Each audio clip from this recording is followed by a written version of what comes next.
Hello everyone, welcome to a new video by Draco Hobby Center. Today we're going to have a Pokemon deck tech. We're going to do the Turbo Lost Zone deck tech of the Andrew Hedricks that won the special event in Bogotá.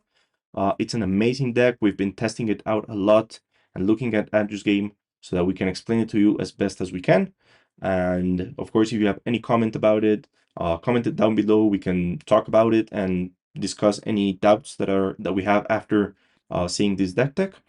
Let's go ahead and start looking at the cards, and it's going to be easier to explain there what the game plan is and why this deck is so amazing. So first off, I'm going to show you the heavy hitters. We have basically is a deck that looks for solutions in its Pokemon, not so much in its supporters or items, but basically we have a lot of Pokemon and we have a Pokemon for everything. And we have two ways of dealing with our big Pokemons of our enemy, our Pokemon V and VMAX, and those are Dragonite and Raikou.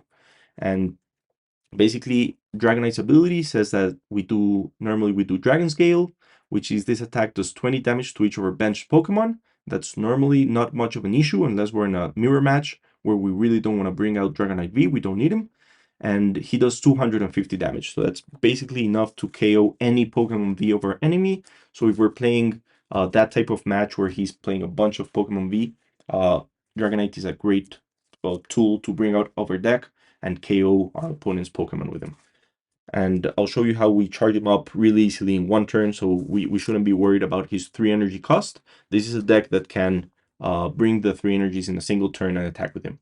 I'll show you that in a minute. And then Raikou is my go-to Pokemon when our opponent is playing those like 180, 160, 190 V Pokemon, because he normally does about 180 or 200 damage. He can do up to 220, and his ability is pretty good. It's called Fleet-Footed, and if he's in your active spot once per turn, you can draw a card. So that's really good. That's why he's my go-to unless I need the 250 damage. Raikou is my go-to if we don't need such a high attack value, because he's also giving me 1 card per turn. And that's going to be really valuable to set up the rest of our game pieces. We're also playing 1 Drapion. Drapion is the reason why Mew is not as strong in the meta right now as he was before. He's still a pretty amazing deck, but not as much because of Drapion. So basically what he says is that his attack costs 1 less for each of your opponent's Single Strike, Rapid Strike, or Fusion Strike Pokemon in play, and he does 190 damage, but he is a Dark Pokemon, so he deals 380 to our opponent's Mew V and Mew VMAX, and that means in a single turn, we're getting 3 prizes by a free attack, and if we have the Sky Stone, we're getting 4 prizes, and that completely destroys our opponent's Mew game plan if a Drapion V comes in and for free KOs his Mew VMAX. So pretty amazing card. You won't be playing it in some other matches. So basically, if you see your opponent doesn't have any Rapid Strike, Fusion Strike, or Single Strike Pokemon, Drapion is a card that you're going to be sending to the Lost Zone with all your other cards. And that's basically where Comfy comes in. Comfy is one of the most important pieces of the deck. She has an ability that says once during your turn, if this Pokemon is in the active spot, you may look at the top 2 cards of your deck, put 1 in your hand and 1 in the Lost Zone. Basically, the Lost Zone is what enables the attacks and the abilities of our other Pokemon. So we want to be using this ability as much as we can every single turn. It's basically a way to look for the important pieces of our deck and filling up the Lost Zone, which is a double benefit for us. So really important part of the deck. So as I was telling you, if you don't need the Drapion in the match, don't be afraid. Just send it in the Lost Zone, and you don't have to worry about drawing into him later. We play 2 Sableye. Sableye is really nice. He needs 10 cards in the Lost Zone to do his attack, and his attack basically says you can place up to 12 damage counters distributed as you want in your opponent's Pokemon. So this is the way we deal with those pesky creatures that have Pokemon that have abilities in the opponent's bench, and also the big threats like for example, the Radiant Grey Ninja, which is a really big threat for our deck, because with his Moonlight Shuriken, he can do 90 damage to up to 2 of our opponent of our Pokemon. We also play him because he's really good in the mirror match. But basically, we want to always have Comfies out, and Grey Ninja is really good at just double KOing them. and Sableye is a great way to deal with Greninja by just placing damage on him, but we need the Hawk Lucha to be able to bring him down to 120. So I also want to talk about Hawk Lucha right now. He's really, really amazing against a mirror match because, as you can see, Comfy is 70 HP, so Sableye can't KO two of them in a single turn. But if you have a Hawk Lucha, he comes in, plays a damage counter in each Comfy, and next turn, Sableye is KOing two of them. Or if you see that he's charging his Grey Ninja to double KO you, you go ahead and play Hawk Lucha, put a damage counter in the Grey Ninja, bring up Sableye, and KO him, even if he's in the opponent's bench. So Sableye is here to save us from whatever we can't deal with in the bench. And other than that, 12 damage is really good. What you can do is put, for example, 70 or 60 damage in a basic Pokemon, KO him, and the rest put it in a Pokemon V or VMAX that we can, in a later turn, KO with Dragonite V or with Raikou. So it's just really, really good to be able to distribute however you want the damage. Up next, we have a Cramorant. He's really, really amazing. We win a lot of matches with him in first turn. So basically, how do we do that? He has an attack that deals 110 damage, and it's free if you have 4 or more cards in the lost zone. So how this works is, let's say your opponent goes first. He only has one basic Pokemon in hand, and that Pokemon has less than 110 HP. It could be a Comfy, it could be a Sableye, it could be a Hawklucha, whatever he's playing that has less than 110 life. And then you start your game plan. You go ahead and play your Comfies, draw one, send one to the lost zone, draw another, send it to a lost zone. Then you go ahead and play a colorless experiment that sends 2 cards to the lost zone. That means Cramorant can now attack.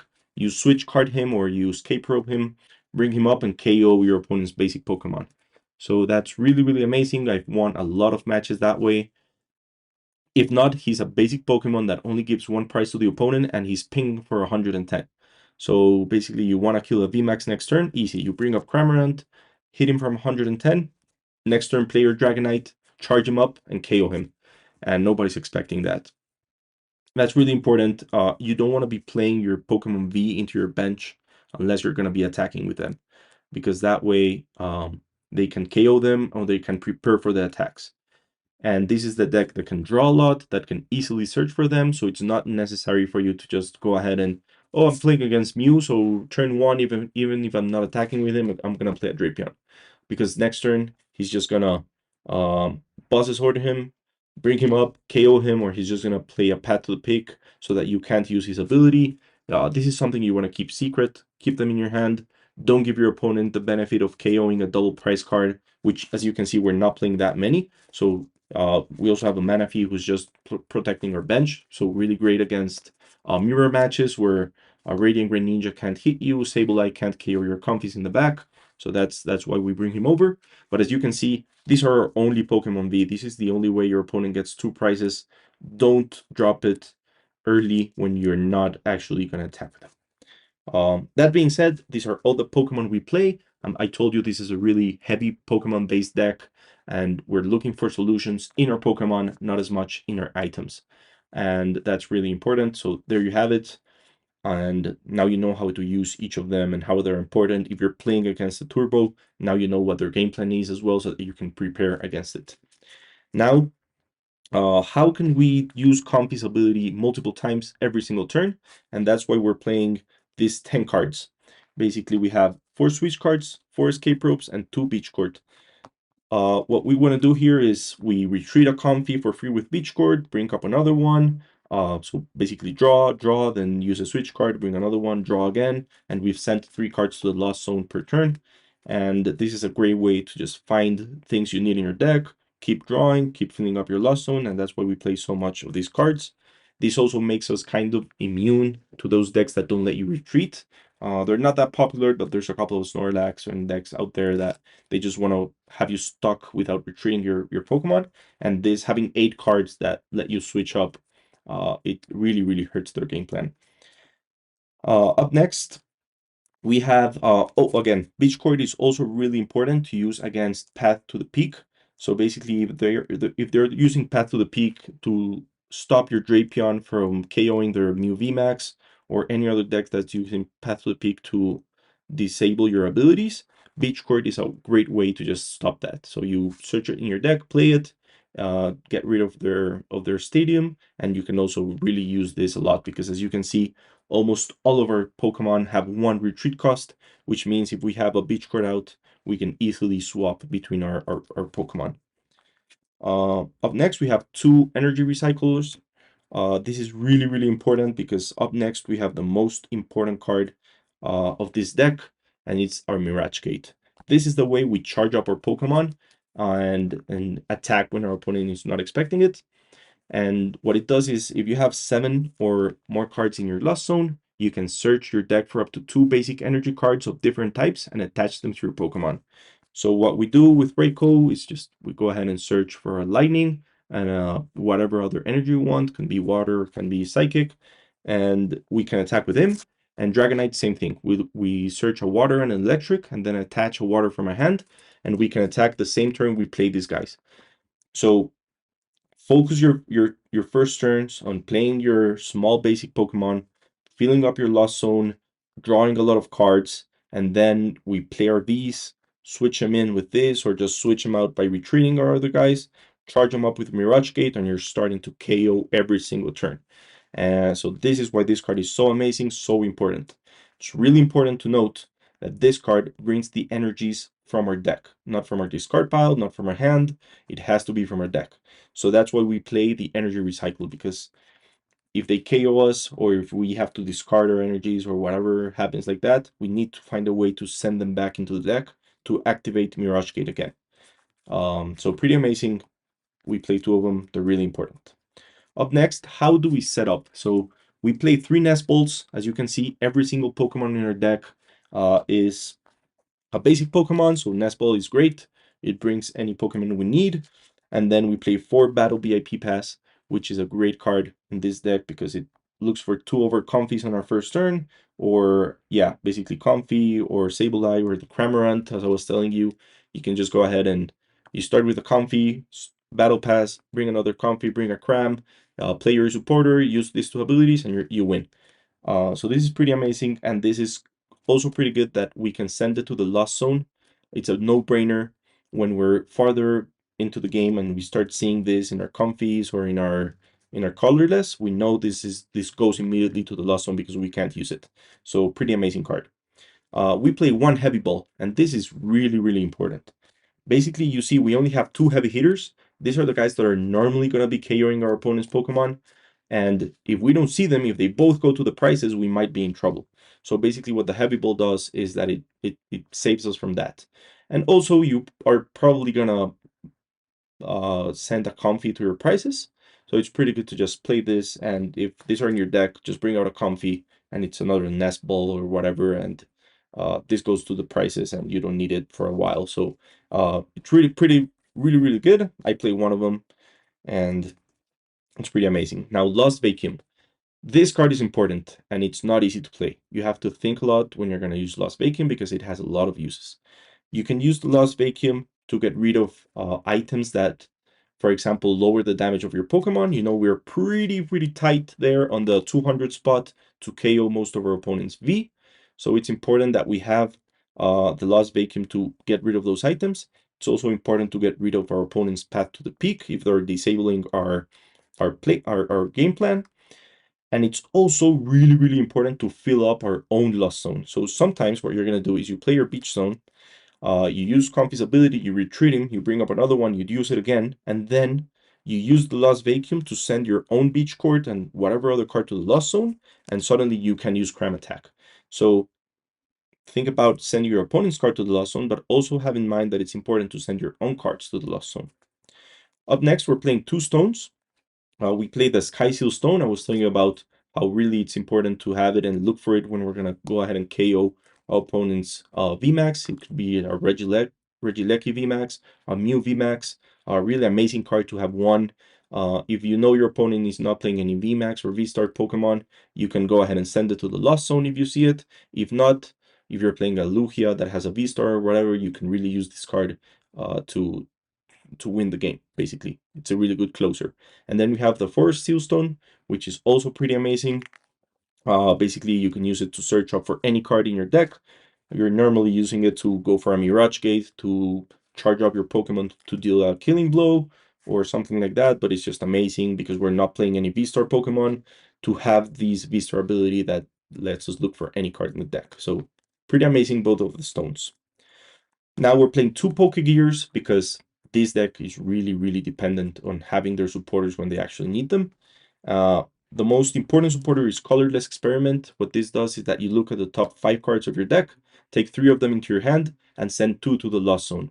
So this is the main way where we use Comfy, and then we use Colorless, and we can attack with Cram. This is the main way to fill up to 7 to use our Mirage Gate. You basically want to be playing a Colorless every single turn until you have 7 cards in your Lost Zone. Then you can start thinking about using another supporter, but before that, this is your go-to card. You're looking through your deck, you're filling up your Lost Zone. He is amazing. This is the deck you want to grab when you're searching through with Comfy. If you don't have any in your hand, Comfy's looking for this guy. He's looking everywhere for this guy so that you can play him, and he can basically fill up your hand and fill up your Lost Zone. Now we play two Claras. Clara is really, really important. You don't want to send her to the Lost Zone ever, because we only play 2 heavy hitters and they're gonna get KO'd. You know, your opponent's gonna do a big effort to KO them, and the biggest surprise we can give them is playing Clara next turn, bringing him up with the energy you need to charge him up, and playing him again and KOing with him again. So that's why she's in here. She's really important to find her when you actually need her. So that's why the Pokegears are really, really important. You want to have a Pokegear in hand when you want to find these guys. And you want to filter your deck before you play the Pokegear. So if you have 15 cards in your deck, don't go ahead and play the Pokegear as your first card, because that's a 50% chance you're going to find what you're looking for.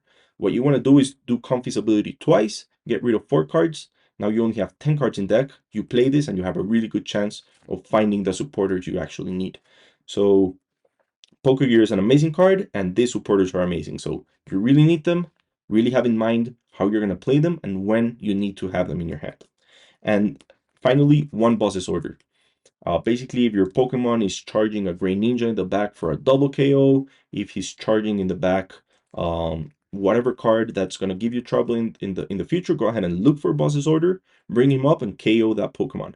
We only need 1 because we have the power to KO a lot of stuff, and we have a lot of escape ropes to keep KOing stuff every single turn. But we still need 1 boss's orders that we should look for him in case we really need to deal with a Pokemon that's going to give us trouble.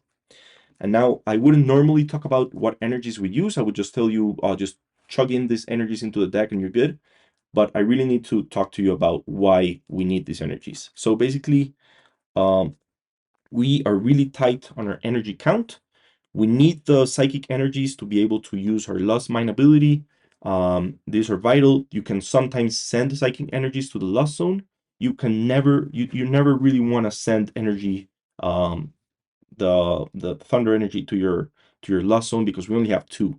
And Raikou and Dragonite need, both of them need 1 energy to attack. So try to keep this in your deck and in your discard pile where you can shuffle them later on.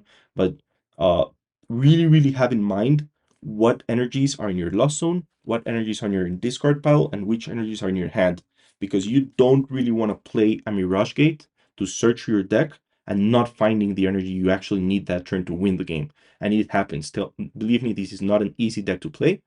It happens a lot where you play this thing and you go on search and there's only psychic energies, and then you can't really attack this turn. I've lost games this way.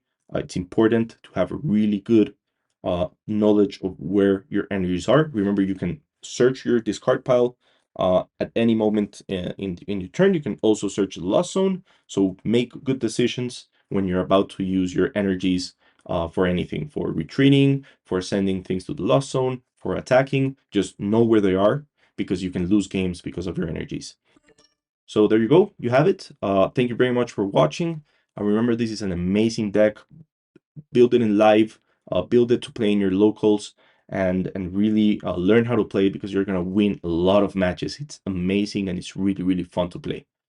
Thank you for watching. Remember to like this video and subscribe to the channel if you want more of this content. See you in the next time.